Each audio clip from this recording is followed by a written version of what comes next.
And so on this basis, I want to say that physical maturity before going into marriage is very, very necessary.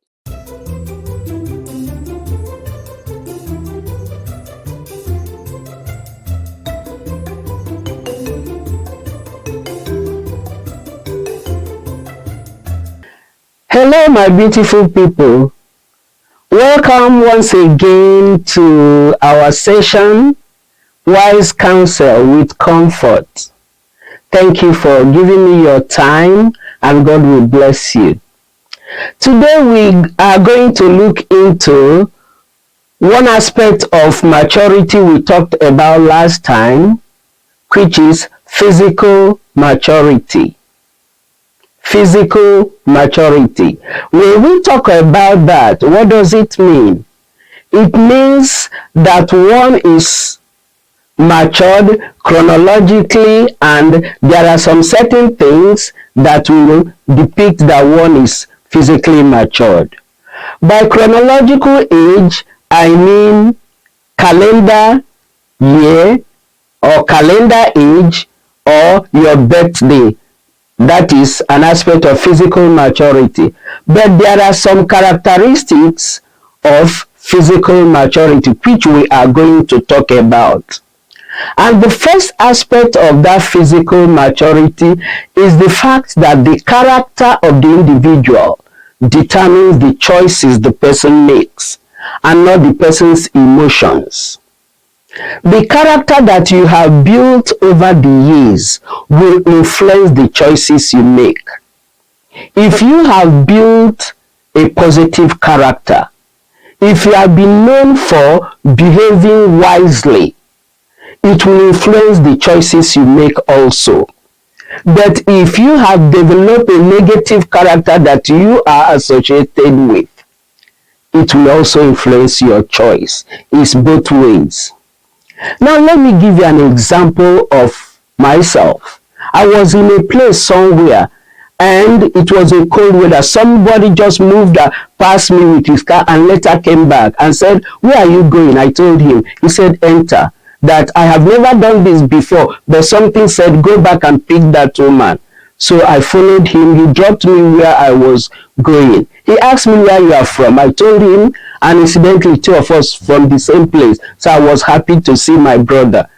With time, he used to pick me. But one day he asked for me to be the friend. I said, "No, I am a Christian. We are already friends because you are helping me. But if that's the friendship you are talking about, man-woman friendship, no, I don't do that because I am a Christian." He confronted me and said, "Are you the only person after all? The other so-and-so person is my friend." I told him somebody has to stand up for Jesus. And immediately I said that was the end of his coming to pick me. Now, if I had not developed that character to stand no matter where I am for my faith and the things I believe, it would have influenced me negatively. But God helped me. It didn't influence my choice. So that's what I'm talking about. Character influences our choices.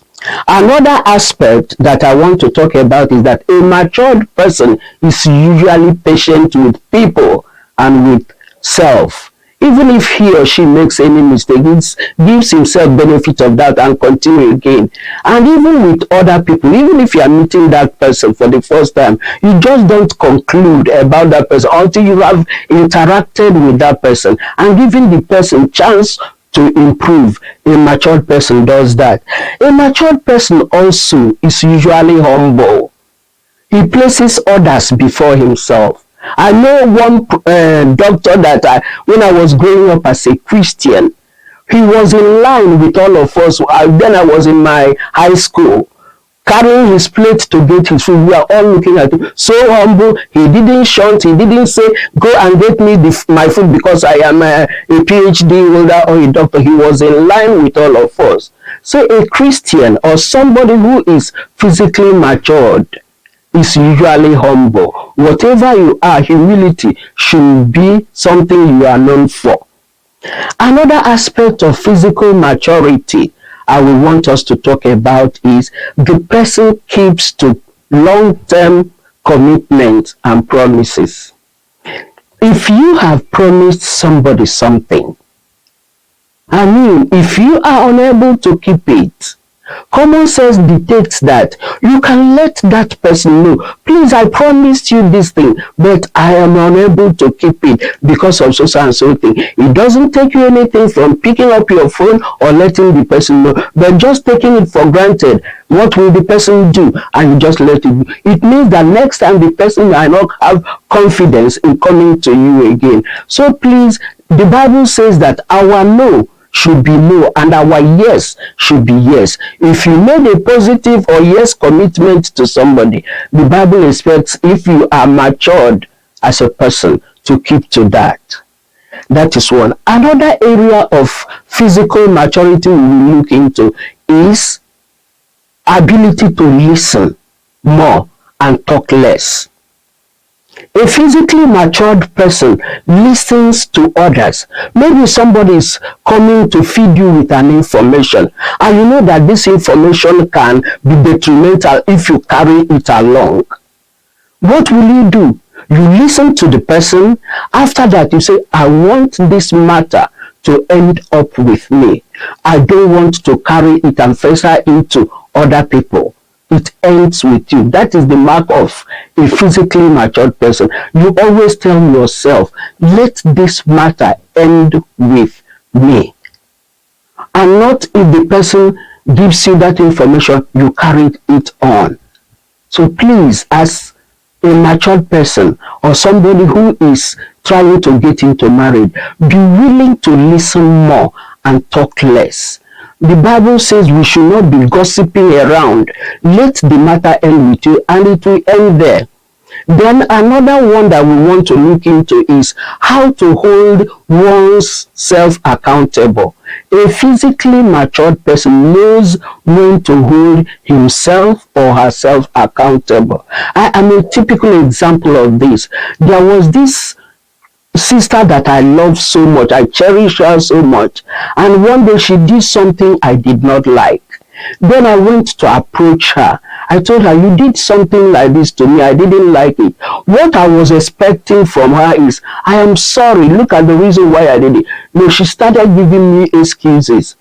And when she took the matter to the next level, I felt that this is the time to end it. I took it by myself. I said, if I had not said this thing the way I did, she wouldn't have reacted the way she did. So I decided to approach her.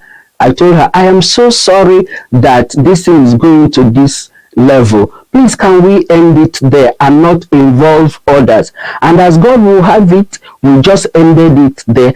I absolved her that even though she did that, I accepted the responsibility. I held myself accountable because initially I didn't say it the way I expected to convey it. I hope that this will help us to know that if you are really matured and planning to get into marriage, please try and look into these areas. It's true that one person may not be an embodiment of all these virtues, but if you are planning to get married and you know the areas you are deficient, pray, and pray. The Bible says that wisdom is the principal thing. If you have the wisdom of God and you pray to God to help you, God will help you. And you learn from other Christians or other people that have lived exemplary in their home.